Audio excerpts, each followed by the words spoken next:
హల్లెలూయా, హల్లెలూయా. దేవుని యొక్క లేఖన భాగాల్లోనికి మనం వెళ్దాం. 2 కొరింథీయులకు రాసిన పత్రిక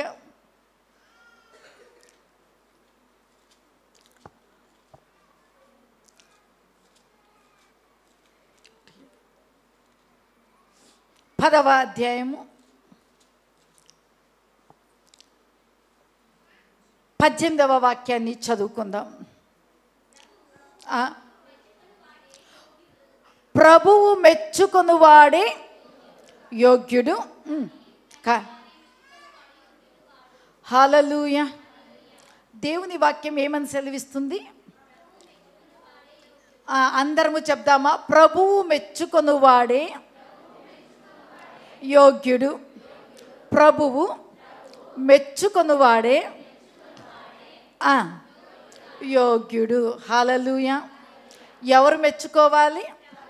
ఎవరు మెచ్చుకోవాలి? హల్లెలూయా. ఎవరు మెచ్చుకోవాలి? ప్రభువు మెచ్చుకొనువాడే యోగ్యుడు. కానీ ఎవరంటమ్మా? తన్ను తాను మెచ్చుకొనువాడు యోగ్యుడు కాదు. హల్లెలూయా. ఇక లేఖనాలు సెలవిస్తున్నాయి, యోగ్యుడు. ఏమి చెప్పండి పక్కన వాళ్ళతో? యోగ్యుడు, యోగ్యుడు, యోగ్యుడు. ఎవరు యోగ్యులంట? పక్కన వాళ్ళతో చెప్పండి. ప్రభు మెచ్చుకునేవాడే యోగ్యుడు.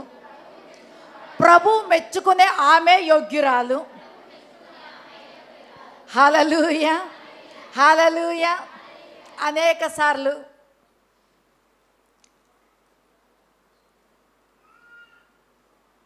ప్రభువు మెచ్చుకుంటాడు. బట్ మెచ్చుకునే లోపలే మన గుడ్ క్వాలిటీస్, అంటే మంచి మంచి విషయాలు, నేను ఇట్లున్నాను, నేను యోగ్యుడను, నేను యోగ్యురాలనని మనమే ఏం చేస్తాము? మనమే చెప్పుకునేటువంటి వారిగా ఉంటాం. ఈరోజు పరిశుద్ధాత్మ దేవుడు చెప్పేది, సండే స్కూల్ బిడ్డలు, ఈరోజు ప్రభు చెప్పుతూ ఉండేది ఏమంటే, పైన కూడా చూస్తున్నాం చూడండి, అతిశయించువాడు ప్రభువునందే అతిశయింపవలెను, ప్రభువు మెచ్చుకొను వాడే యోగ్యుడు. ఇక్కడ అనేక విషయాలను ఈ పౌలు భక్తుడు కొరింథీ సంఘానికి రాస్తూ అనేక విషయాలను తెలియజేస్తూ మాట్లాడుతూ ఉన్నాడు. మేము అతిశయించము, మేము దేవుని యందు లోబడి ఉన్నాము అంటే మాత్రమే మేము అతిశయిస్తాము. తర్వాత మనం చూస్తున్నాము అనేక విషయాలు. ఇంటికి వెళ్ళిన తర్వాత మీరు చదవండి, విషయాలను తెలియజేస్తూ మాట్లాడుతూ ఏమని రాస్తూ ఉన్నాడంటే, ప్రభువు మెచ్చుకొనువాడే యోగ్యుడు. ప్రభువు మెచ్చుకోవాలి, మనము యోగ్యులుగా చేయబడాలి అంటే ఏమి మనలో ఉండాలి? అమ్మా, ఎవరు ఆజ్ఞలు అంటా ఉన్నారు? ఆజ్ఞలు. వెరీ గుడ్, ఓకే కదా. మనం అన్ని ఆజ్ఞలను నెరవేర్చలేమని యేసుక్రీస్తు ప్రభువే ఆయన ఈ లోకానికి వచ్చి 10 ఆజ్ఞలలో ఏది తప్పిపోయినా ఏమి తప్పిపోయినట్టే. అందుకోసమే కృపగా దేవుడు ఈ లోకానికి వచ్చి ధర్మశాస్త్రాన్ని నెరవేర్చి, మనము నెరవేర్చలేమని ఆయనే నెరవేర్చి 2 ఆజ్ఞలు మాత్రమే ఇచ్చిన. నిన్ను వలె నీ పొరుగు వారిని ప్రేమించు, నీ పూర్ణ మనస్సుతోనూ, నీ పూర్ణ హృదయంతోనూ, నీ పూర్ణ ఆత్మతోనూ, నీ పూర్ణ బలముతోనూ, నీ పూర్ణ శక్తితోనూ నీ దేవుడైన ప్రభువును సేవించండి. హల్లెలూయా. ఓకే, అంటే ఆయన ఆజ్ఞలు నెరవేరిస్తే యోగ్యులు. ఓకే, కానీ ఇక్కడ మనం చూస్తూ ఉన్నాము, ప్రభువు మెచ్చుకోవాలి అంటే ఫస్ట్ మన జీవితంలో ప్రభువు నడిచినటువంటి మార్గాలలో మనం ఏం చేయాలి? నడవాలి. ప్రభు యొక్క ఉపదేశములోను, ఉపదేశ సారాంశములోను మనము నడుచుకునేటువంటి వారిగా ఉండాలి. హల్లెలూయా. అందుకోసమే ప్రభువు మెచ్చుకోవాలి అంటే పౌలు భక్తుడు తన ఆత్మీయ కుమారుడైనటువంటి తిమోతికి ఒక విషయాన్ని రాస్తూ ఉన్నాడు. చదువుకుందామా? తిమోతిలకు రాసిన పత్రిక 4వ అధ్యాయము 11, 12 వచనాలు కలపబడి ఉన్నవి. నీ యవ్వనమును బట్టి ఎవడును నిన్ను తృణీకరింపనీయకుము గాని మాటలోను, ప్రవర్తనలోను, ప్రేమలోను, విశ్వాసములోను, పవిత్రతలోను అమ్మ విశ్వాసులకు మాదిరిగా. ఎవరికంట? అన్యులకా? ఎవరికి మాదిరిగా ఉండాలమ్మ బాబు? ఎవరికి మాదిరిగా ఉండాలి? మీరు డ్యూటీస్ చేసే ఆఫీస్లోనే కానీ, మీరు వెళ్ళేటువంటి స్కూళ్ళలోనే కానీ, మీరు వెళ్ళేటువంటి కాలేజీలోనే కానీ, మనము వెళ్ళేటువంటి ఏ పరిధిలో ఏ పనులు చేస్తున్నామో అక్కడ అన్యులకే కానీ విశ్వాసులకే కానీ మనం ఏ విధంగా ఉండాలి? మాదిరిగా ఉండాలని తిమోతికి పౌలు భక్తుడు రాస్తూ ఉన్నాడు. ఇక్కడ చూస్తున్న ఎవ్వరు కూడా బిడ్డ నేనేం చేయకూడదు, నువ్వు అట్టున్నావు, నువ్వు ఇట్లున్నావు అని ఎవ్వరు కూడా నిన్ను తృణీకరించకూడదు. ఏ విధంగా ఉండాలంటే నీ మాట ఉప్పు వేసినట్టుగా ఉండాలి, నీ మాట సమయోచితంగా ఉండాలి, నీ మాట రుచికరంగా ఉండాలి. సమయాన్ని బట్టి, సందర్భాన్ని బట్టి మనం ఏం చేయాలంట? సమయోచితంగా మనము మాట్లాడేటువంటి వారిగా ఉండాలి కదా. మనం ఇంకా దేవుని యొక్క వాక్యంలో మనం చూసుకున్నట్లయితే ఎఫెస్సిలో ఆ మాట సూపర్గా రాయబడింది. చూద్దామా?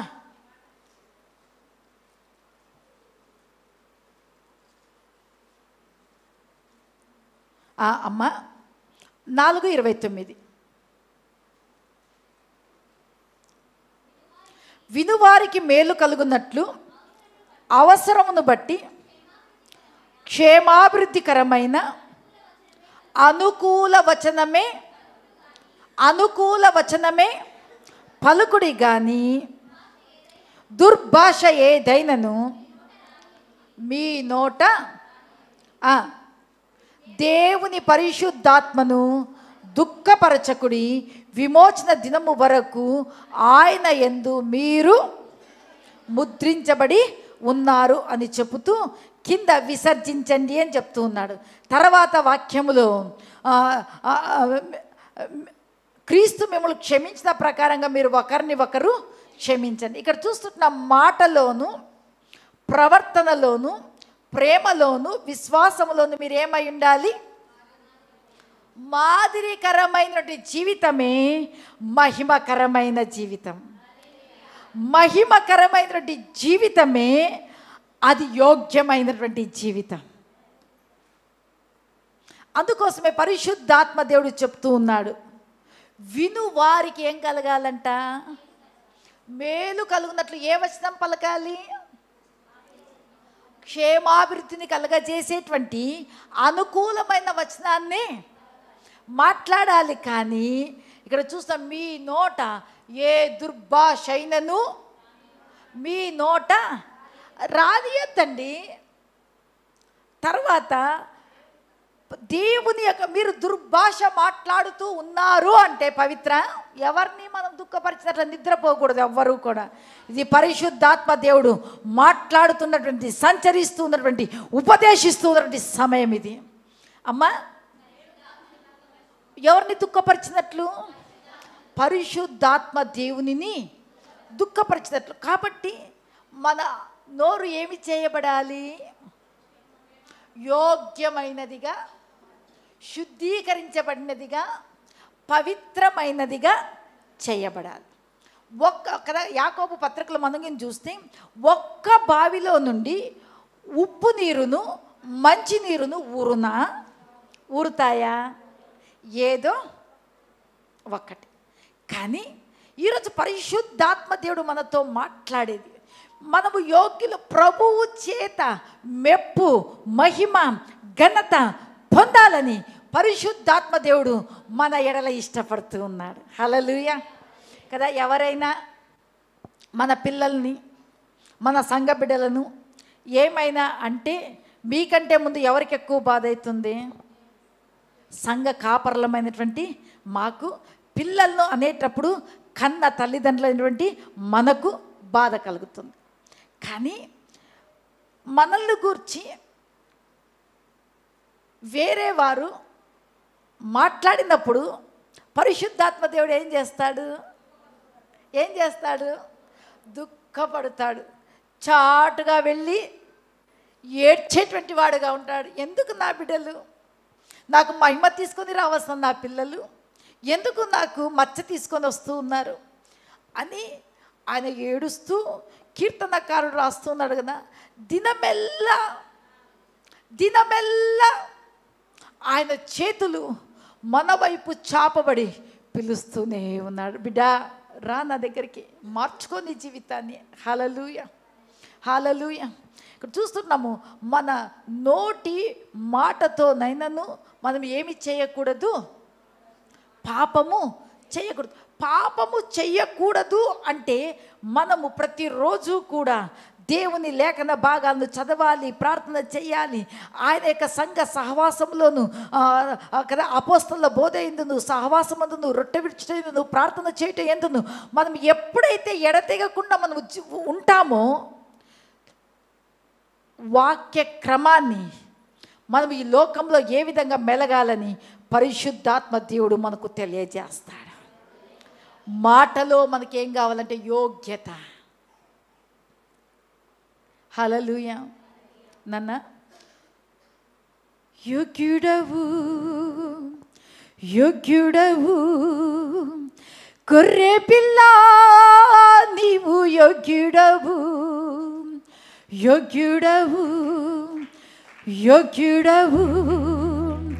గొర్రె పిల్ల నీవు యోగ్యుడవు. రక్తమిచ్చి ప్రాణమిచ్చి నీదు ప్రజలను కొన్నావు. అర్హుడవు గొర్రె పిల్ల నీవు అర్హుడవు. రక్తమిచ్చి ప్రాణమిచ్చి నీదు ప్రజలను కొన్నావు. హల్లెలూయా. మనల్ని యోగ్యులుగాను అర్హులుగాను చేయడానికి తన స్వరక్తమిచ్చి మనల్ని ఏం చేసినాడు? కొన్నాడు. అందును బట్టి నా దేవుని ఆశ ఏమంటే ఎవ్వరు కూడా మనలను తృణీకరించకూడదు అని, నిరాకరించకూడదు అని, తక్కువ చేసి మాట్లాడకూడదని నా తండ్రి యొక్క అభిష్టము, ఆశ. హల్లెలూయా. అందుకోసమే అంటూ ఉన్నాడు, బిడ్డ ఎవ్వరు కూడా నిన్ను తృణీకరించుకోకుండా నేను చెప్పేటువంటి ఈ బోధను నువ్వు ఆలకించు, ఆ మాటలను అంగీకరించు, ఆ ఆజ్ఞలను నువ్వు అంగీకరించు అని ప్రభు చెప్తూ ఏమంటున్నాడంటే నీ మాటలోను. Praise the lord. కాబట్టి పరిశుద్ధాత్మ దేవుడు మన మాటను పరిశుద్ధపరచునుగాక. మాట యందు నన్ను, నా సంఘాన్ని, నా విశ్వాసులను, అగాపే కుటుంబాన్ని యోగ్యులుగా చేయునుగాక. రెండవది ఏమంటూ ఉన్నాడు? అమ్మ ప్రవర్తనలోను. ప్రవర్తన అంటే వెరీ గుడ్, నడవడి. Very good, super. నడవడిలోను. హల్లెలూయా. అందుకోసమే సొలొమోను భక్తుడు సామెతలు రాస్తూ 3వ అధ్యాయంలో ఏమని రాస్తూ ఉన్నాడు ఒకసారి త్రిప్పుదామా? నీ ప్రవర్తన అంతటిలోనూ చదవండి అమ్మా.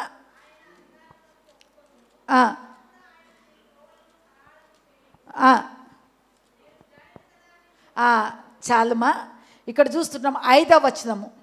నీ స్వబుద్ధిని ఆధారము చేసుకొనక నీ పూర్ణ హృదయముతో యెహోవా యందు నమ్మిక ఉంచుము. నీ ప్రవర్తన అంతటి యందు ఆయన అధికారమునకు, అప్పుడు ఆయన నీ త్రోవను.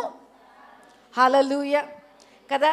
మన ప్రవర్తన విషయంలో మన బుద్ధి ఏం చేస్తుందంటే ఇట్లా ప్రవర్తిస్తే ఏమవుతుంది, ఈ విధంగా ప్రవర్తిస్తే ఏమవుతుంది, అట్లా వెళితే ఏమవుతుంది, ఇట్లా వెళితే ఏమవుతుంది అని లోకము మన శరీరమే మనకు ప్రేరేపిస్తుంది. అందుకోసమే నిరంతరము శరీరమునకును ఆత్మకును పోరాటం. ఇక్కడ చూస్తూ ఉంటున్నాము ప్రియులారా, భక్తుడు సొలొమోను భక్తుడు, జ్ఞాని అయినటువంటి భక్తుడు ఇక్కడ రాస్తూ ఉన్నాడు, బిడ్డ నీ స్వబుద్ధిని నీవు ఆధారము చేసుకొనక నీ పూర్ణ హృదయముతో నమ్మిక ఎంచుము, నీ ప్రవర్తన అంతటి యందు ఏం చేయాలంటమ్మా? ఆయన అధికారమునకు ఒప్పుకొనుము, అప్పుడు నీ త్రోవలను ఆయన ఏం చేస్తాడు? సరళము చేస్తాడని వాక్యము సెలవిస్తుంది. ఇప్పుడు ఋతు గ్రంథానికి వస్తామా? ఋతు సమూయేలుకు ముందుంటుంది చూడండి మా, 3వ అధ్యాయము 10వ వాక్యాన్ని మనం చదువుకుందాం. అతడు నా కుమారి యెహోవా చేత దీవెన నొందిన దానవు, కొద్దివారినే గాని గొప్పవారినే గాని యవ్వనస్తులను వెంబడింపక ఉండుట వలన నీ మునుపటి సత్ప్రవర్తన కంటే వెనుకటి సత్ప్రవర్తన మరీ ఎక్కువైనది. హల్లెలూయా, హల్లెలూయా. ఇక్కడ చూస్తూ ఉంటున్నాము, ఇక్కడ లేఖనాలు సెలవిస్తూ ఉన్నాయి, నా కుమారి నీవు యెహోవా చేత నీవు ఏం చేయబడినటువంటి దానవు? నా కుమారుడా నీవు యెహోవా చేత ఏమి చేయబడినటువంటి వాడవు? దీవెన నొందిన వాడవు. కొద్దివారినే కానీ గొప్పవారినే కానీ యవ్వనస్తులను వెంబడింపక ఉండుట వలన నీ మునుపటి సత్ప్రవర్తన కంటే మరి కదా మనం ఋతువును చూస్తున్నాము. యవనస్తురాలు, భర్తను కోల్పోయినటువంటి యవన బిడ్డ, భర్తను కోల్పోయిన తర్వాత మనం చూస్తూ ఉంటున్నాము ప్రియులారా, నయోమి ఇంకా నయోమి భర్త చనిపోయినాడు, 2 కుమారులు చనిపోయినారు, 2 కోడళ్ళు మాత్రమే, ఓర్పు ఋతు మాత్రమే మిగిలి ఉన్నారు. అమ్మా నేను ఇంకా పిల్లల్ని కనలేను, మీరు మీ తల్లుల ఇంటికి వెళ్ళి మీ దేశానికి వెళ్ళి మరీ పెళ్ళిళ్ళు చేసుకొని మీరు పిల్లలు కని క్షేమంగా సుఖంగా ఉండండి తల్లి అని చెప్పింది. చెప్తే ఓర్ప అత్తను ముద్దు పెట్టుకొని వెళ్ళిపోయింది. కానీ ఋతు ఏం చేసింది? అమ్మ అత్తను వెంబడించింది. నువ్వు నా వెంట రావద్దు అని చెప్పొద్దు అత్తమ్మా, నేను నీ కోడల్ని కదా, నేను నీ వెంటే వస్తాను కదా. 16వ వచనం చూస్తున్నాము. అందుకు ఋతు నా వెంబడి రావద్దనియు నన్ను విడిచిపెట్టమనియు నన్ను ప్రతిమాలు కొనవద్దు, నీవు వెళ్ళు చోటుకే నేను వచ్చేదను, నీవు నివసించు చోటనే నేను, నీ జనమే నీ దేవుడే, నీవు మృతి పొందు చోటునే అక్కడనే మరణము తప్ప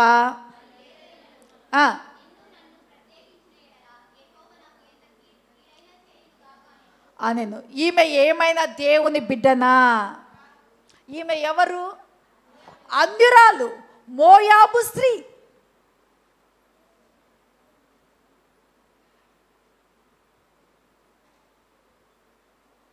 అన్యురాలు, మోయాబు రాలు అయినా ఆమె అత్త చెప్పింది కదా అని వెళ్ళడానికి మనస్సును ఆమె సిద్ధపరచుకోలేదు.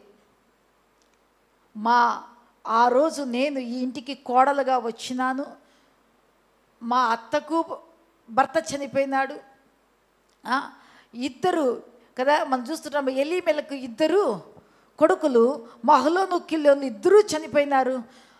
ఆమె వెళ్తే వెళ్ళని, కానీ నేను వెళ్ళకూడదు, మా అత్త వెంటనే వెళ్ళాలని అత్త వెంటనే వచ్చింది.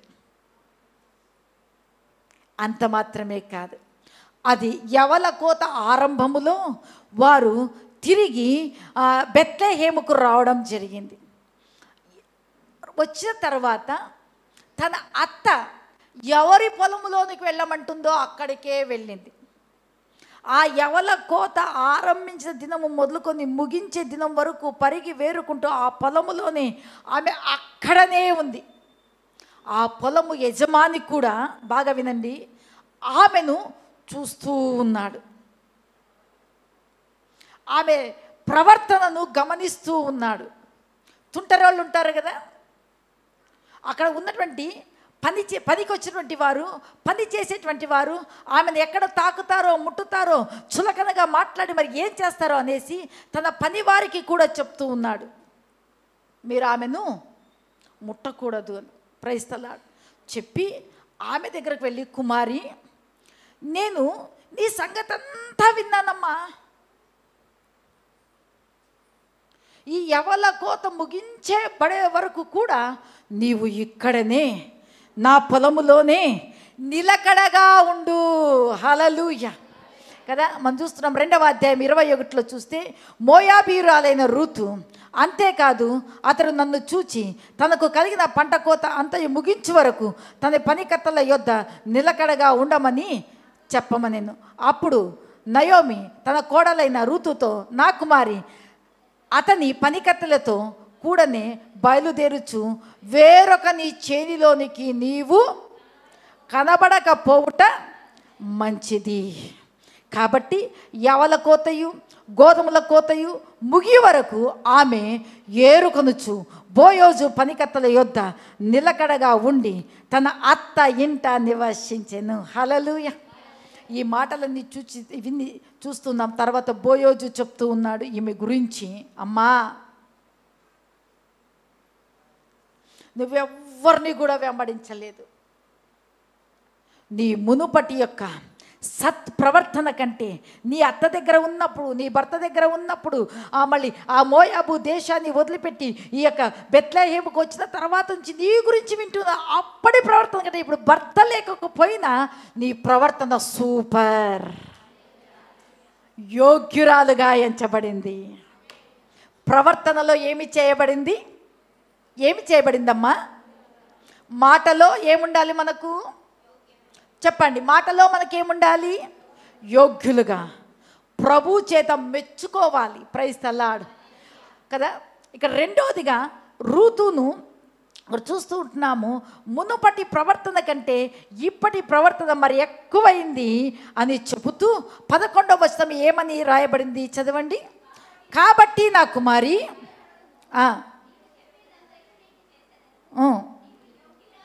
వెరీ గుడ్, అండర్లైన్ చేసుకోండి. నీవు యోగ్యురాలు అని నా జనులందరూ, మరి నన్ను గురించి నిన్ను గురించి నా సాక్ష్యం నీ సాక్ష్యము, యోగ్యులు, ప్రభు మెచ్చుకునేటువంటి జీవితం, ప్రభు మెచ్చుకునేటువంటి సాక్ష్యం కలిగినటువంటి యోగ్యులు అని మన గురించి పరిశుద్ధాత్మ దేవుడు, ప్రభువు, జనులు, మన ఇంటిలో ఉన్నటువంటి మన భర్త, మన భార్య, మన కన్న తల్లిదండ్రులు, మన సంఘ బిడ్డలు, సేవకులు మన గురించి యోగ్యులు అని చెప్తూ ఉన్నారా? ఒక్కసారి మనల్ని మనము పరీక్షించుకుందాం. మన యోగ్యతను తొలగించాలని సాతాను మనల్ని పరి విధాలుగా ప్రేరేపించిన ప్రేరేపణకు లొంగకూడదు, వంగకూడదు. దేవుని యొక్క వాక్యానికి వంగాలి, లొంగాలి, లోబడాలి. ఆయన వాక్య క్రమంలో నడిచినప్పుడు ఆ వాక్యమే మనల్ని యోగ్యులుగా చేస్తుంది. చూడండి, నీవు యోగ్యురాలు అని నా జనులందరూ ఎరుగుదురు. మూడవది అమ్మ, ప్రేమ. ఏమిలో అంట? ప్రేమ. ప్రేమలో కూడా మనం ఏముండాలి? యోగ్యులు. అంటే ఈ ప్రేమ అనేక రకాలుగా లాభాన్ని ఆర్జించేటువంటి ప్రేమ, శరీర కోరికలను తీర్చుకునేటువంటి ప్రేమ, తర్వాత ఈ నిష్కపటమైనటువంటి ప్రేమ, నిర్దోషమైనటువంటి ప్రేమ. ఈ ప్రేమలు కూడా ఎన్నెన్నో రకాలు ఉన్నాయి. కానీ ప్రభువు మెచ్చుకునే ప్రేమ ఏది? మనం చూస్తుంటాం కదా 13వ అధ్యాయంలో చూసుకున్నట్లయితే ప్రేమలో ఏముండదంట. చూడండి, కొరింథీయులకు రాసిన పత్రిక అమ్మ, మొదటి కొరింథీయులకు రాసిన పత్రిక. అంతా చదువుకుంటా పోతే మనకు టైం అయిపోతుంది. అందుని బట్టి నేను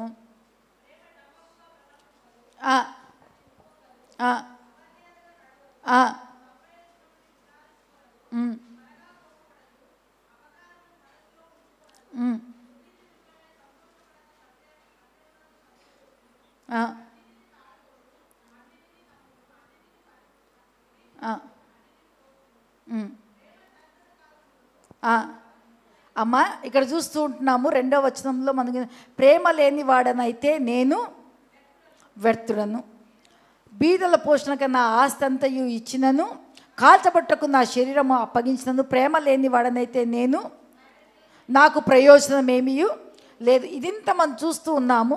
ప్రేమ శాశ్వత కాలం ఉంటుంది. పరిపూర్ణమైనటువంటి ప్రేమలో భయం ఉండదు. మన ప్రభువు ఏమై ఉన్నాడు? 3:16 యోహాను సువార్త, దేవుడు లోకమును ఎంతో ప్రేమించెను కాగా తన అద్వితీయ కుమారునిగా పుట్టిన వాని యందు విశ్వాసముంచు ప్రతి వాడును నశింపక నిత్య జీవము పొందునట్లు ప్రేమ స్వరూపేతుడు యేసుక్రీస్తు ప్రభువును ఈ లోకమునకు పంపి ఉన్నాడు. హల్లెలూయా, హల్లెలూయా.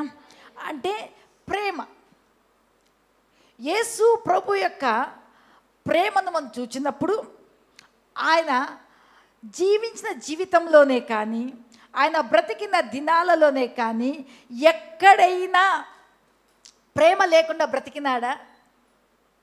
తన శిష్యులకు కూడా వారు 1 మైలు రమ్మంటే మీరు ఏం చేయాలి? నీ దగ్గర 2 చొక్కాలు ఉంటే నువ్వేం చేయాలి అమ్మా? నీకు అభ్యంతరపరిచినట్లయితే 2 కన్నులు ఉన్నాయి కదా, 1 కన్నును ఏం చేయాలి అంటే ఇక్కడ చూస్తుంటున్నాము. ప్రేమ అనేది స్వార్థంతో ఉండకూడదు. ప్రేమ అనేది లాభాన్ని ఆర్జించేదిగా ఉండకూడదు. ప్రేమ అనేది ఏ విధంగా ఉండాలంటే, ఈ ప్రేమను గురించి పరిశుద్ధ యోగ్యమైన ప్రేమ ఏది అంటే, యేసుక్రీస్తు ప్రభు ఆయన శరీరములో ఈ లోకములో 33.5 సంవత్సరాలు బ్రతికినాడు. ఎన్ని సంవత్సరాలు బ్రతికి ఆయన 33.5 సంవత్సరాలు ఆయన బ్రతికినాడు. మళ్ళీ 31వ సంవత్సరం నుంచి 3.5 సంవత్సరాలు ఆయన తండ్రి అప్పగించినటువంటి పరిచర్యను చేసినాడు. ఆయన జీవించినటువంటి జీవితంలో శాస్త్రులు, పరిసయ్యులు, సద్దూకయ్యులు, వారు వీరు ఈయనలో పాపం ఉందా అని స్థాపించాలి అనుకున్నారు. వెతికి తెరచి చూచిరి. కనిపించినా నా యేసయ్య యొక్క రక్తములో, ప్రాణములో, శరీరములో, మూలుగులలో ఎక్కడ చూచిన పరిశుద్ధతయే. అందుకోసం మన జీవితంలో మన శ్వాస, మన ఊపిరి, మన ధ్యాస ఏమై ఉండాలి అంటే, ఏమై ఉండాలి? ప్రేమ. ఈ ప్రేమలో కపటమైన ప్రేమ, వంచనతో కూడిన ప్రేమ, స్వార్థముతో కూడినటువంటి ప్రేమ, కామముతో కూడిన ప్రేమలు ఉండకూడదు. దేవుడు ఎలాంటి ప్రేమ స్వరూపి అయి ఉన్నాడో ఈ అధ్యాయం అంతా చదివితే మనకు అర్థమవుతుంది. ఇక్కడ 3 ఉన్నాయి. ఏది? ప్రేమ, విశ్వాసము, నిరీక్షణ. ఈ 3లో నిలిచేది ఏది? ఏది నిలుస్తుంది? ప్రేమ. ప్రైజ్ ది లార్డ్, హల్లెలూయా. ఏది నిలుస్తుంది? ఏ ప్రేమ కావాలి? ఈ లోక ప్రేమలన్నీ మాయ ప్రేమలే. ఈ లోక ప్రేమలన్నీ కూడా స్వలాభాన్ని ఆర్జించేటువంటి ప్రేమలే. కానీ నా యేసు ప్రేమ నిష్కపటమైన ప్రేమ. నా యేసు ప్రేమ మరువనే మరువదు. నా యేసు ప్రేమ నన్ను విడువనే విడువదు. నా యేసు ప్రేమ నన్ను మరువనే మరువదు. నా యేసు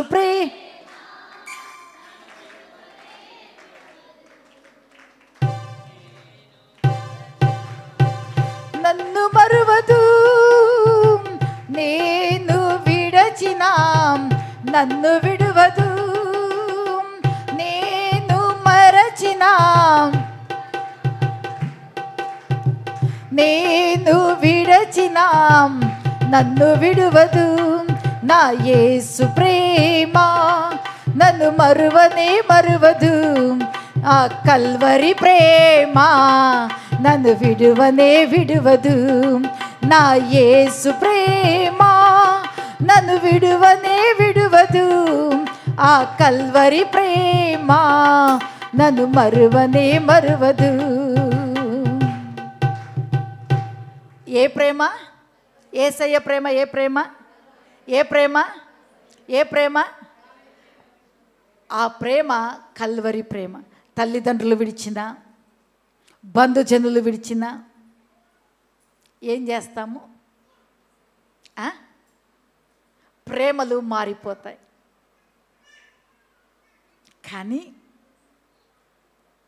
యేసు ప్రేమ అది కల్వరి ప్రేమ. ఆయన ప్రేమ శాశ్వతమైన ప్రేమ కదా. ఇర్మియా గ్రంథం 31 మనం చూస్తున్నాం.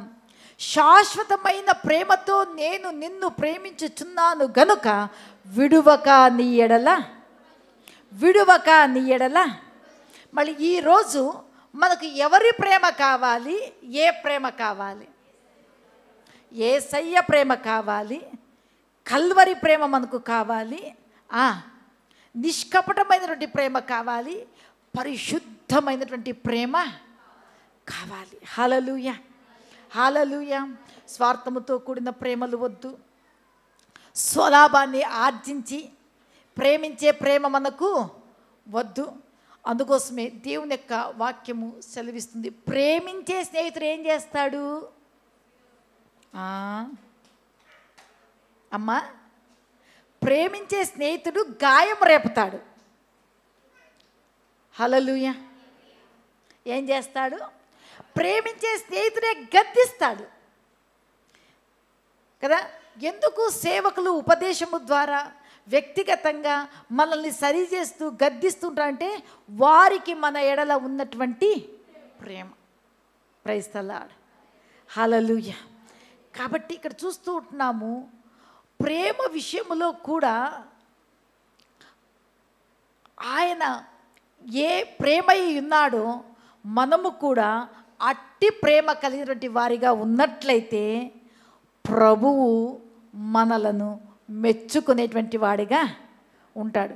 ఈరోజు సహాయం చేస్తే ఒక ప్రేమ, సహాయం చేసినటువంటి వ్యక్తులే రేపు లేదు అంటే మార్పు ప్రేమలో కాదు. హల్లెలూయా, హల్లెలూయా కదా. మనము మొట్టమొదటిగా ప్రభువుని ప్రేమించాలి. రెండవదిగా కుటుంబాన్ని ప్రేమించాలి.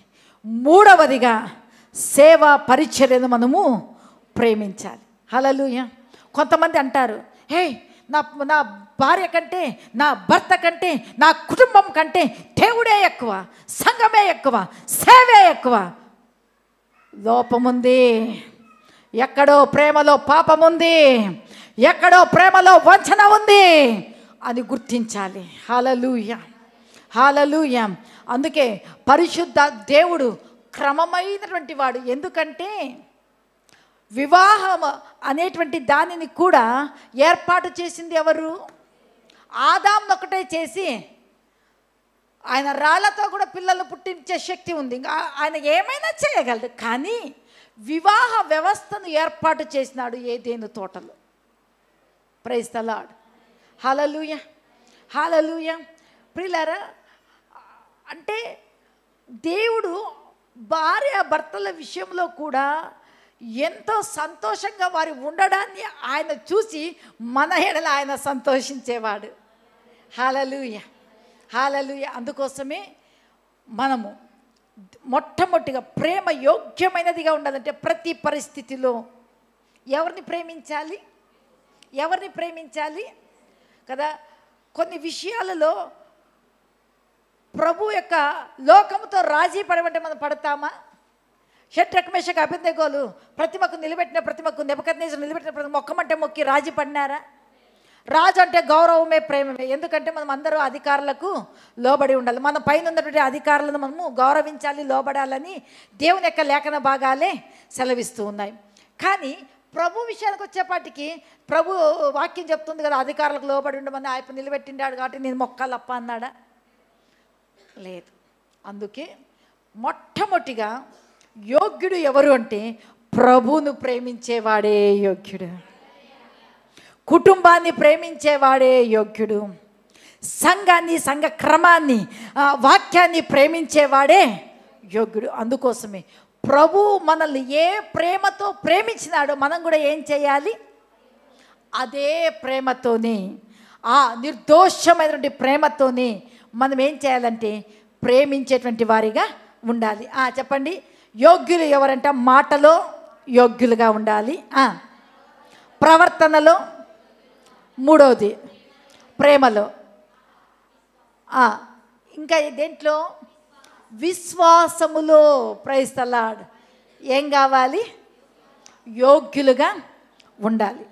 కాబట్టి విశ్వాసం, ఎందుకంటే విశ్వాసము కదా. హెబ్రీలకు చూస్తున్న 11:6లో మనం ఏమని సెలవిస్తుంది?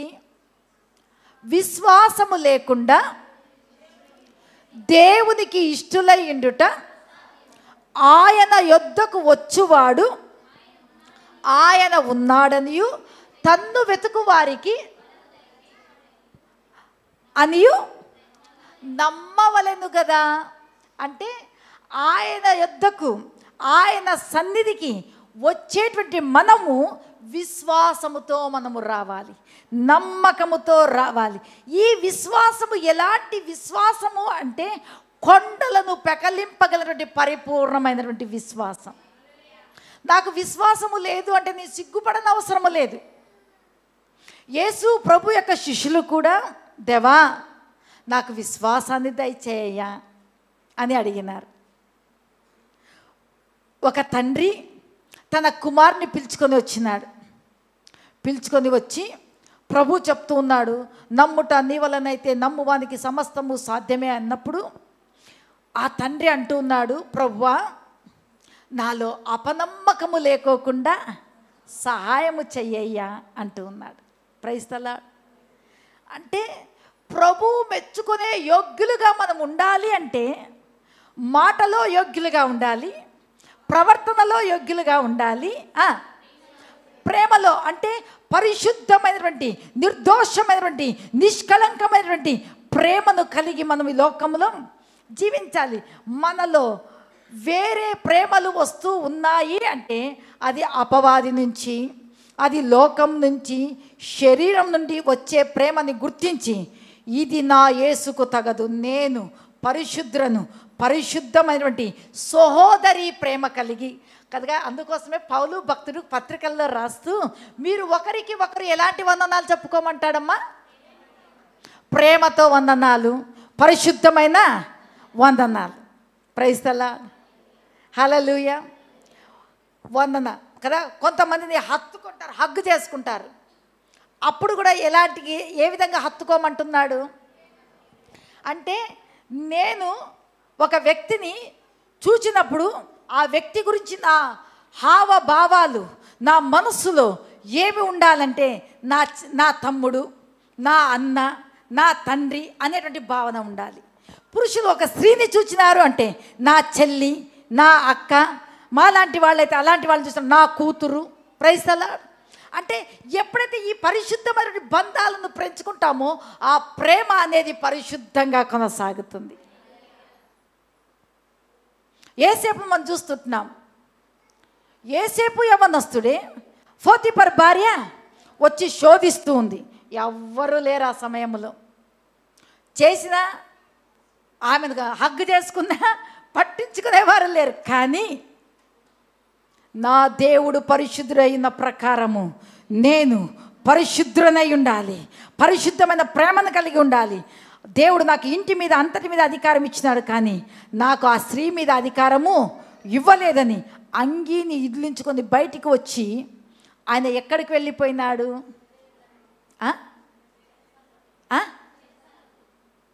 కదా. కామముతో కూడిన ప్రేమలో పడింటే ఆయనకి చెరసాల వచ్చేదే, ఆ ఇంటిలోనే కొనసాగేవాడు. కానీ దేవుని యొక్క ప్రేమను తెలుసుకుని నేను యేసుని మాత్రమే ప్రేమించాలి. ఈ స్త్రీ ఆ పోతీఫరు భార్య, నాకు సంబంధం లేదు, ఈమె నా అక్కతో సమానం, నా తల్లితో సమానం. ఈరోజు ఈ యొక్క ఇంటిలో నేను తింటూ ఉన్నాను, గుడ్డ కడుతూ ఉన్నాను, నేను ఇక్కడ పని చేస్తూ ఉన్నాను అంటే నా యజమానుడు నన్ను ప్రేమించి ఈ స్థాయిలో ఉంచినాడు కాబట్టి దానిని ఆయన చెయ్యలేదు. చెయ్యని దానిని బట్టి చెరసాలకు వెళ్ళిపోయా.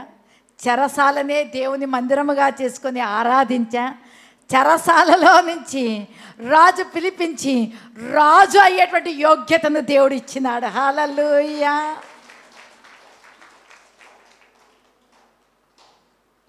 ఎవరు మెచ్చుకోవాలి మనల్ని? ఎవరిని మెచ్చుకోవాలి? యేసయ్య ఎవరిని మెచ్చుకోవాలి చెప్పండి? నన్ను మెచ్చుకోవాలి.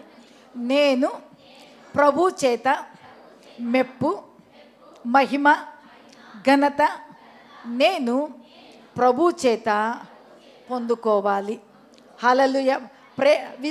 విశ్వాసంలో కూడా ఏమై ఉండాలంటమ్మా? మనము మాదిరిగా ఉండాలి.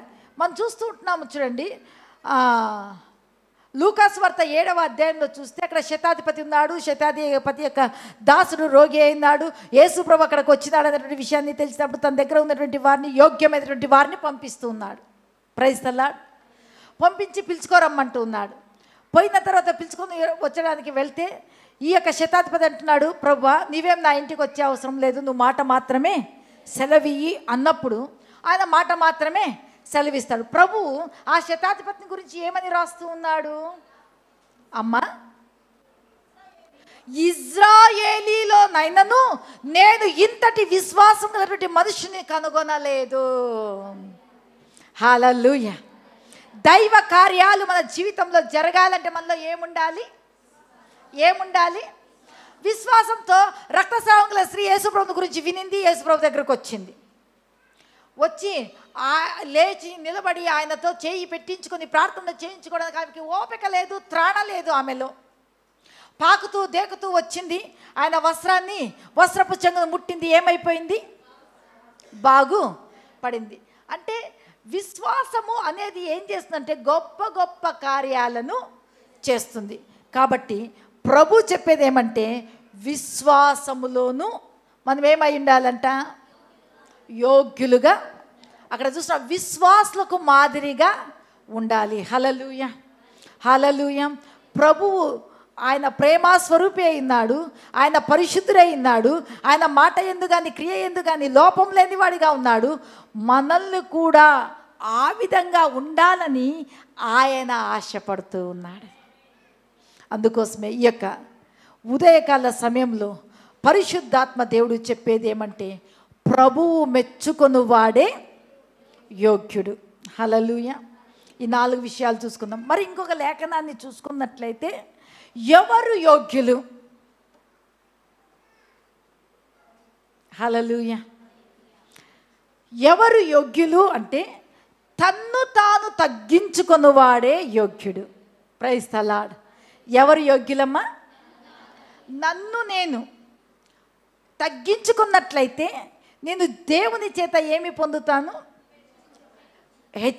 హెచ్చించబడతాను. మన దేవుని యొక్క వాక్యంలో మనం చూస్తున్నాం. లూకాసు వార్త 18వ అధ్యాయము 9వ వచనం నుండి 14వ వచనం వరకు మనం చూసుకున్నట్లయితే అక్కడ 2 వ్యక్తులు కనిపిస్తారు. సుంకరి, పరిసయ్యుడు.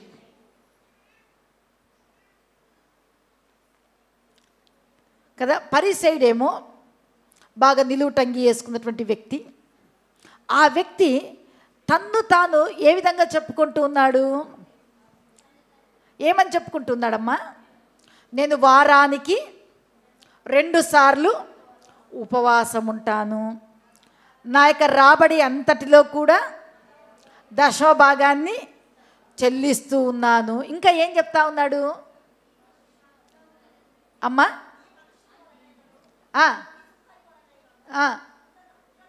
ఉండనందుకు నీకు కృతజ్ఞతాస్తుతులు అని ఆయన వీధి మధ్యలో నిలబడి చెప్తున్నాడు, అందరూ వినాలా, అందరూ నన్నే చూడాలా. అబ్బా తెల్లటంగి పైనుంచి కింది వరకు, దానికి లాడీలు. అబ్బా ఈయన గొప్పవాడు, ఈయన పరిశుద్ధుడు అని ఆయన విషయాలు తన్ను తానే మెచ్చుకున్నవాడు యోగ్యుడు కాదని వాక్యం చెప్తుంది. తన్ను తానే డబ్బా కొట్టి కొట్టి కొట్టి కొట్టి నేను ఇట్టున్నాను, పుదీనాలో ఇస్తున్నాను, జీలకర్రలో ఇస్తున్నాను, దాంట్లో ఇస్తున్నాను, దీంట్లో ఇస్తున్నాను అన్నీ చెప్తూ ఉన్నాడు. చెప్పి ఆమెను అన్నాడా? పాపం ప్రక్కనే ఒక సుంకరి ఉన్నాడు. మరి వాడిని చూపించి నేను వీళ్ళలాగా కూడా లేను ప్రభువా, నీకు స్తోత్రం అంటూ ఉన్నాడు.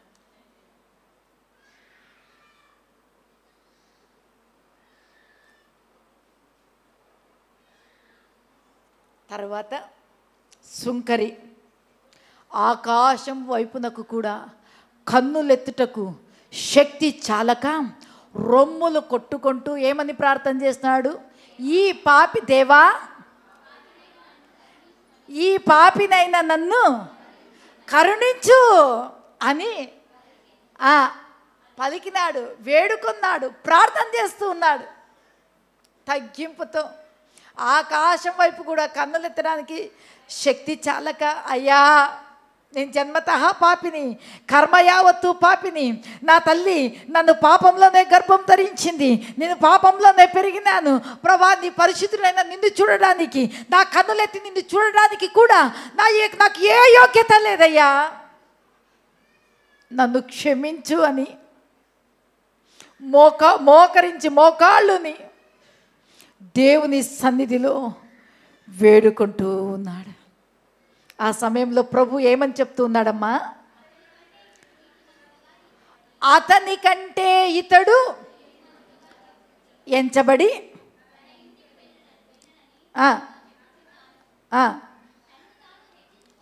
తన్ను తాను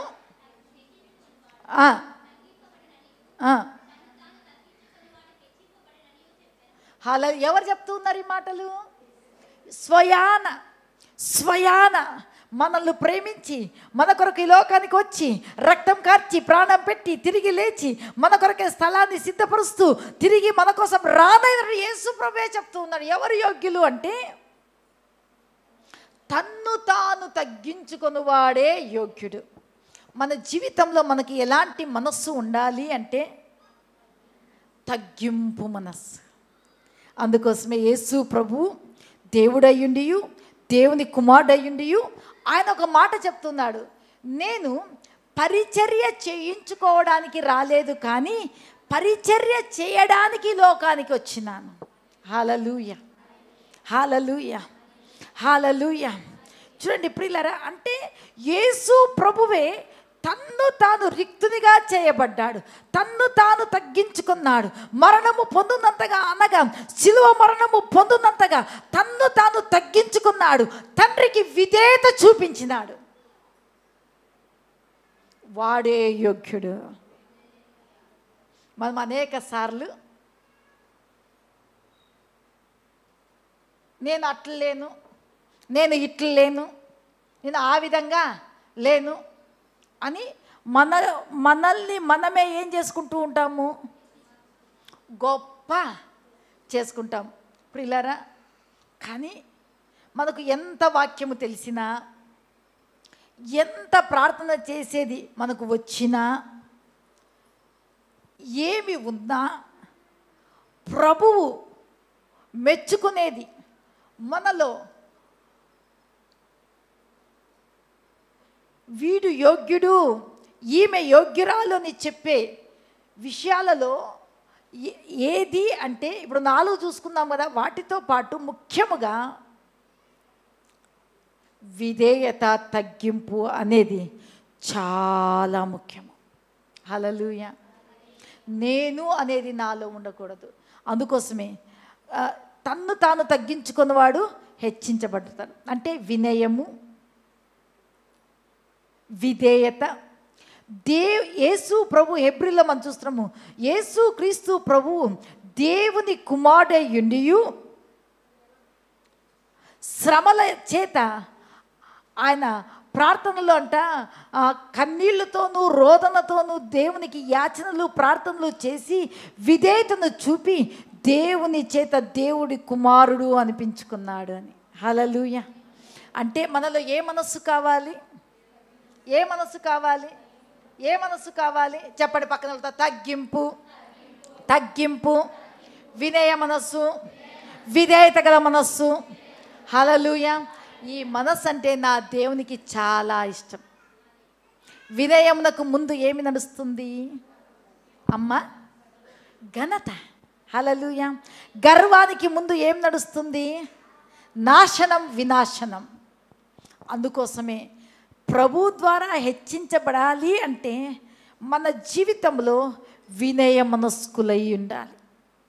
అందుకోసమే దేవుని యొక్క వాక్యంలో మనం చూస్తున్నాం. యెషయా గ్రంథం 49లో మనం చూసుకున్నట్లయితే మహాగణుడును మహోన్నతుడును నిత్య నివాసి అయినటువంటి వాడు ఈలాగు సెలవిచ్చుచున్నాడు, నేను వినయము గలవారి యొద్దను దీన మనస్కుల యొద్దను నేను నివాసము చేయుచున్నాను.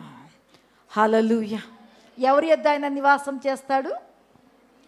కాబట్టి ప్రభు ఈరోజు మనతో మాట్లాడేది ఎవరు యోగ్యులు అంటే వినయ మనస్కులు, దీన మనస్కులు, తగ్గింపు మనస్కులు. హల్లెలూయా. అందుకోసం పరిశుద్ధాత్మ దేవుడు ఆయన మనస్సును మనకివ్వాలి అని క్రీస్తు యేసునకు కలిగిన వినయ మనస్సు, దీన మనస్సు, తగ్గింపు మనస్సు నాకు నీకు మన అగాపే కుటుంబానికి అంతటికి పరిశుద్ధాత్మ దేవుడు దయచేయునుగాక.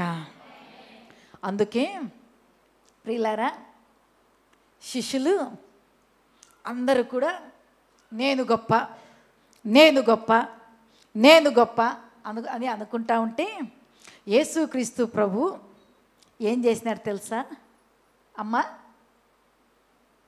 అక్కడ ఉన్నటువంటి శిష్యుల్లో, అయ్యా ఒక పళ్ళెం దాపో, నీళ్లు తీసుకొని రాపో, ఒక టవాల్ తీసుకొని రాపో అంటే వాళ్ళకి మతి తప్పింది. ఏందబ్బా ఏమి ఇట్లా చెప్తా అన్నాడు ప్రభు?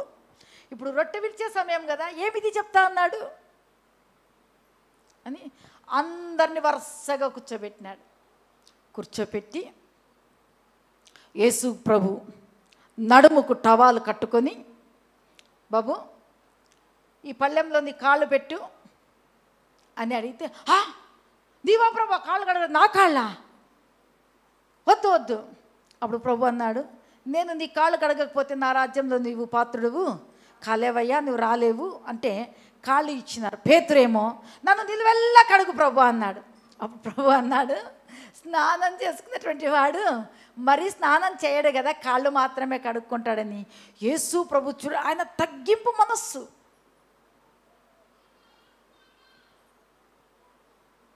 ఈరోజు సంఘానికి దేవుని కుమారులము, కుమార్తెలము అని చెప్పుకునేటువంటి మనకు ఏ మనస్సు కావాలి?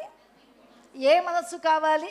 నేను నిజంగా సంతోషం. మన అగాపే బిడ్డలు తగ్గింపు కలిగినటువంటి వారు. అందుకే బాత్రూమ్స్ క్లీన్ చేస్తున్నారు, మందిరము క్లీన్ చేస్తున్నారు, తిన్న ప్లేట్లు క్లీన్ చేస్తున్నారు, పాత్రలు క్లీన్ చేస్తున్నారు, అన్నీ చేస్తూ ఉన్నారంటే నిజంగా తగ్గింపు ఉంది. Praise the lord.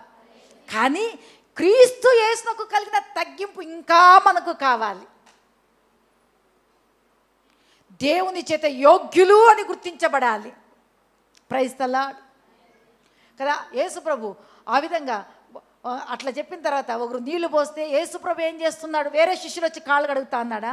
స్వయాన నా ప్రభువే శిష్యుల యొక్క పాదాలను కడిగి తన నడుముకున్నటువంటి రుమాలు టవల్ గుడ్డను తీసుకొని వాళ్ళ పాదాలను తుడిచినటువంటి గొప్ప తగ్గింపు వినయ మనస్కుడు నా యేసుక్రీస్తు ప్రభువు. అందుకే ఆయన హెచ్చించబడ్డాడు, తండ్రి యొక్క కుడి పార్శ్వన ఉంటూ ఉన్నాడు. హల్లెలూయా, హల్లెలూయా. మన జీవితంలో కూడా విరిగి నలిగిన మనస్సు, తగ్గింపు మనస్సు, వినయ మనస్సు మనకు తోటి విశ్వాసుల ఎడల కానీ, సేవకుల ఎడల కానీ, కుటుంబంలో పెద్దల ఎడల కానీ, తల్లిదండ్రుల ఎడల కానీ, అత్త మామల ఎడల కానీ, భార్యలైనటువంటి మేము భర్త ఎడల కానీ మనం ఏమి కలిగి ఉండాలి? తగ్గింపును కలిగి ఉండాలి. అదే సమయంలో భర్తలైనటువంటి వారు స్త్రీ బలహీనమైన ఘటమని ఎంచి జ్ఞానము కలిగి వారితో తగ్గింపని తొక్కేయడము కాదు, కానీ జ్ఞానము కలిగి ప్రవర్తించాలి. అందుకోసమే ఈరోజు పరిశుద్ధాత్మ దేవుడు చెప్పేది ఏమంటే, తన్ను తాను తగ్గించుకొని వాడినే ప్రభు మెచ్చుకుంటాడు. Praise the Lord. ఒకసారంట ఒక గొప్ప ఇంటిలో ఒక ఆమె పని మనిషిగా ఉంది. ఆ ఇంటి యజమానురాలు కూడా దేవుని యొక్క కుమార్తెనే. ఆ ఇంటిలో ఒక స్త్రీ పని మనిషిగా చేరింది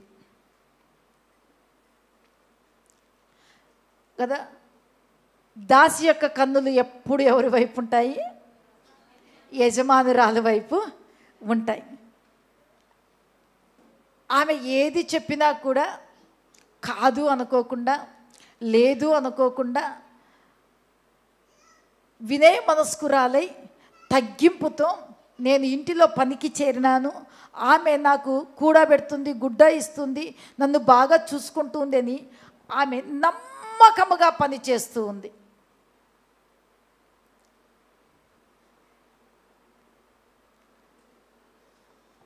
దేవుని నామానికి స్తోత్రం. ఆ యజమానురాలేమో దుడుకు స్వభావము కలిగినటువంటి వ్యక్తి. ఆమె సరిగా ప్రార్థనా జీవితము లేదు, సరి అయినటువంటి క్రమమైనటువంటి భయము భక్తితో కూడినటువంటి జీవితము లేదు, మందిరానికి కూడా సరిగా రాని జీవితం.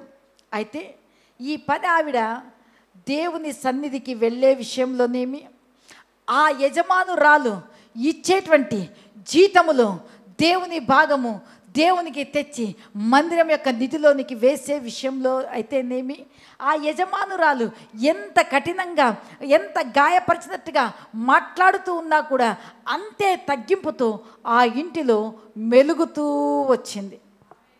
Praise the Lord, praise the Lord, hallelujah. కానీ ఒకరోజు ఇద్దరూ చనిపోయినారు. ఇద్దరిని వచ్చి దూత కొనిపోయింది. కానీ అక్కడ వెళ్ళిన తర్వాత మొట్టమొట్టేమో ఈ పని ఆమె చనిపోయిన తర్వాత ఆమెకు ఆమె ప్రభు కొరకు పడిన ప్రయాసానికి, కష్టానికి, ఆమె దేవుని ప్రేమించిన దానికి, దేవుని మందిరానికి వచ్చిన దానికి, వాక్యానికి విధేయురాలై తన జీవితంలో, తన రాబడిలో, వచ్చుబడిలో కానుకలు, అర్పణలు సమర్పించుకుంటున్న దానంతటికీ ప్రతిఫలంగా దేవుడు ఆమె క్రియలు ఆమె వెంట వచ్చినాయి. ఆమెకు ఈ జీవితంలో ఒక పని మనిషిగా ఆ ఇంటిలో పనిచేసే పెద్ద బంగళా, కార్లు, అన్ని సౌకర్యాలు ఉన్నటువంటి ఇంటిలో, కానీ ఆమెకుండేది భూమి మీద పూరి గుడిసే. ప్రభు కోసం వాక్యానుసారంగా జీవించి, ప్రభు విషయంలో యోగ్యమైనటువంటి బ్రతుకు ఈ లోకంలో బ్రతికి, తన సాక్ష్య జీవితాన్ని కాపాడుకొని, ఈ జీవితాన్ని ముగించుకొని దేవుని సన్నిధికి వెళ్ళిన తర్వాత ఆ పరలోకంలో ఆమె కొరకు ఉంచినటువంటి బంగళా, ఊహకు అందనిది, వర్ణనాతీతమైనటువంటి బంగళా ఆమె కొరకు నా ప్రభు సిద్ధపరిచున్నాడు. అందులో ఆమె ఉన్నది. హల్లెలూయా. తర్వాత యజమానురాలు కూడా వెళ్ళిందంట. వెళ్ళిన తర్వాత నా పని ఆమె ఎక్కడుంది అని చూస్తే ఆమె పెద్ద బిల్డింగ్లో ఉంది. అబ్బో, నా ఇంటిలో నా ఎంగిల్ ప్లేట్లు కడిగి, నా బండలు కడిగి, నా ఇంటిలో గీత్రూమ్లు అంతా చేసి ఆమె పేదరాలుగా బ్రతికిన ఈమెకి ఇంత గొప్ప బంగళా ఇస్తే మళ్ళీ నాకు ఇంకా ఎంత మంచి బంగ్లా ఉంటుందో పరలోకంలో అని వెతుకుతూ ఉందంట. దేవదూత పిలుచుకొని వెళ్ళి, అమ్మా నీవు ఉండాల్సిన నివాసపురము, ఇల్లు ఇది తల్లి అని చూపించినప్పుడు ఆ ఇంటిలో ఇక్కడ జీవించిన జీవితానికి భిన్నంగా అక్కడ ఉంటూ ఉంది. ఎందుకు అంటే మనము చేసినటువంటి మంచి పనే కానీ, చెడ్డ పనే కానీ, మనము శరీరంతో జరిగించిన ప్రతి పని కూడా మన వెంట వస్తుంది. మన క్రియల ఫలమును మనము అనుభవిస్తాం. అందుకోసమే ఈరోజు పరిశుద్ధాత్మ దేవుడు ఆరాధనలో నుంచి నాతో మనందరితో మాట్లాడుతూ మనం యోగ్యులుగా దైవరాజ్యంలో ప్రవేశించాలని, దేవుని రాజ్యంలో దేవుని చేత మెప్పు పొందాలని ఆయన ఇష్టపడుతూ ఉన్నాడు. ఈ శ్రమలు, ఈ కష్టాలు, ఈ బాధలు, ఈ కన్నీరు ఇవన్నీ ఏంటంటే కదా, మనం చూస్తున్న పేతురు తన పత్రికల్లో రాస్తూ ఉన్నాడు. ఏమని రాస్తూ ఉన్నాడు? ఒక్కసారి ఆ వాక్యాన్ని చదువుకొని మనం ముగించుకుందామా?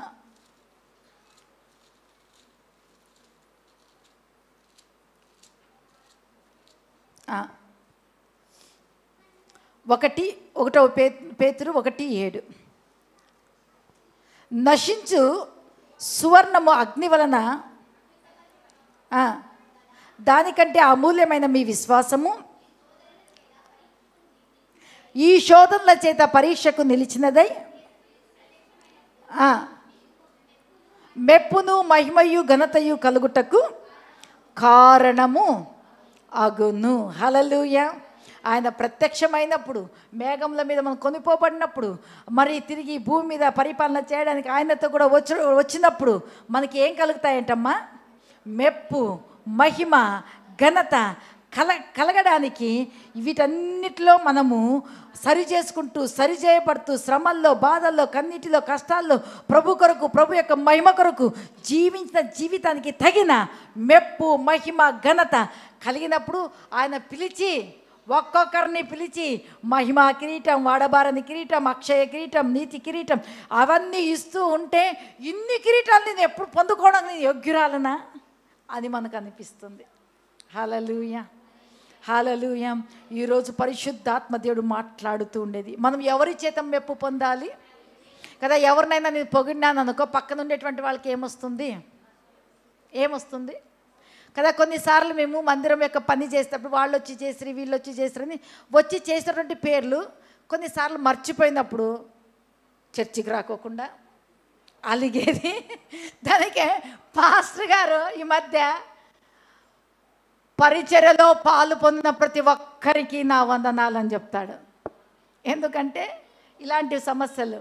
కానీ సేవకులు మర్చిపోవచ్చు, కానీ ప్రభువు దానికి తగిన మెప్పు, మహిమ, ఘనత మనకు ఇవ్వబడి ఉన్నది. హల్లెలూయా, హల్లెలూయా. కాబట్టి ప్రియులారా, ఎవరి చేత యోగ్యులుగా ఎంచబడాలి? ఒక మనుషుల చేత కాదు, మరి సేవకుల ద్వారా కాదు. మనకు ఎవరి ద్వారా మెప్పు రావాలి? ఆ మెప్పు రావాలి అంటే మనం ఏం చేయాలి? ఎవరు మనం తృణీకరించుకోకుండా మనం ఏం చేయబడాలి? మాటలోను, ప్రవర్తనలోను, ప్రేమలోను, పరిశుద్ధతలోను, విశ్వాసములోను, తగ్గింపులోను, వినయములోను, విధేయతలోను మనము దేవుని మెచ్చుకునే విధానంలో మనం ఏం చేయబడాలి? బ్రతకాలి. హల్లెలూయా. ఆ విధంగా బ్రతికినప్పుడు స్టెఫెన్ ఈ లోకంలో హతసాక్షిగా చేయబడినటువంటి ఆ యొక్క ఆత్మ దేవుని సన్నిధికి వెళ్ళిన వెంటనే అక్కడ మనం చూస్తున్నాము, దేవుడు కుమారుడు యేసు ప్రభు కూడా ఆ కుడి పార్శ్వన కూర్చున్న ఆ యొక్క యేసు ప్రభు కూడా ఆ యొక్క స్టెఫెన్ను ఏం చేస్తూ ఉన్నాడు? వెల్కమ్, ఆహ్వానిస్తూ ఉన్నాడు. హల్లెలూయా. దేవుని చేతనే మనము యోగ్యులమని గుర్తింపు మనకు కావాలి. అందును బట్టి మనకు ఈ లోకములో మనుషుల చేత, పరిస్థితుల ద్వారా కాదు, కానీ యెషయి ఏ విధంగా పరిశుద్ధపరచుకుంటూ ఉన్నాడో అంత మాత్రమే కాదు, తిమోతి ఏ విధంగా పౌలు చెప్పిన తర్వాత ఏ విధంగా మాటల్లో, క్రియలో, విశ్వాసంలో, పరిశుద్ధతలో, ప్రేమలో పరిశుద్ధపరచబడుతూ దేవునికి యోగ్యమైనటువంటి వ్యక్తిగా ఉంటూ ఉన్నాడు. మనం చూసుకున్నాం కదా, కొంతమంది భక్తులను, యేసేపునైతేనేమి, రూతునైతేనేమి, మాట విషయాలలో దుడుకు స్వభావము కలిగి బ్రతికి మాట్లాడినప్పుడు, మరి తర్వాత మనం చూస్తున్నాము అబీగయలు దావీదుల వినయ మనసు కలిగి ఆమె మంచి పనులు బట్టి దేవుడు అక్కడ గొప్ప కార్యము చేసినట్టుగా మనం చూస్తూ ఉంటున్నాం. కాబట్టి ప్రియులారా, ఈరోజు పరిశుద్ధాత్మ దేవుడు నా హృదయంలో ఉంచిండేది ఒక మనిషి చేత కాదు మనము మెప్పు పొందాల్సింది, ఒక గొప్ప వ్యక్తుల చేత కాదు మనం మెచ్చుకొనబడవలసినది, ప్రభువు మెచ్చుకొనువాడే యోగ్యుడు. అట్టివాడు ఎక్కడ ఉంటాడు? ప్రభువేమో తండ్రి కుడి పార్శ్వం ఉంటాడు, మనం ఎక్కడ ఉంటాము? ఆయన కుడి పార్శ్వంలో ఉంటాడు. ఆయనతో కలిసి మనతో కలిసి ఆయన ఏకమై ఉంటాము, భోజనం చేస్తాము. మనకు చెక్కబడినటువంటి పేరు ఉన్నటువంటి ఒక శిలా ఫలకాన్ని దేవుడు ఇచ్చేటువంటి వాడుగా ఉంటాడు, జీవవృక్ష ఫలాలు భుజింపనిచ్చేటువంటి వాడు. ఈ విధంగా మనం చూసుకుంటే 7 రకాలుగా ప్రభు మనల్ని గొప్ప చేసేటువంటి వాడుగా ఉంటూ ఉన్నాడు. కాబట్టి ప్రియులారా, మునుపటి ప్రేమను విడుచుకోకుండా, మునుపు దేవుని వాక్యాన్ని, దేవుని సంఘాన్ని, సేవకులను, మందిరాన్ని, మందిర పరిచర్యను ఏ విధంగా ప్రేమిస్తూ వచ్చినామో అంతము వరకు కూడా అదే ప్రేమలో దేవుడు మెచ్చుకునేటువంటి వ్యక్తులుగా ఉండాలని నా ప్రభువు ఆశిస్తూ ఉన్నాడు. అతిశయించేవాడు దేని యందు అతిశయించాలి? ప్రభువు చేత మెచ్చుకున్నవాడు యోగ్యుడు. తన్ను తాను మెచ్చుకున్నవాడు, నా నీతి పనులను గురించి, నా మంచి పనులను గురించి నేను మెచ్చుకుంటే దాని వలన ఫలమేమీ లేదు. ఆ ఫలము భూమి మీదే మనం పొందుకుంటాం, కానీ పరలోకం వెళ్ళిన తర్వాత దాని ప్రతిఫలం ఉండదు. కానీ ప్రభు చేత మనము మెప్పించబడ్డామా? ప్రభు మనల్ని మెచ్చుకున్నాడా? నిజముగా మనము యోగ్యులము, నిజముగా మనము యోగ్యులము. దేవుడు ఈ లేఖన భాగములను దీవించి ఆశీర్వదించునుగాక. ఆమేన్.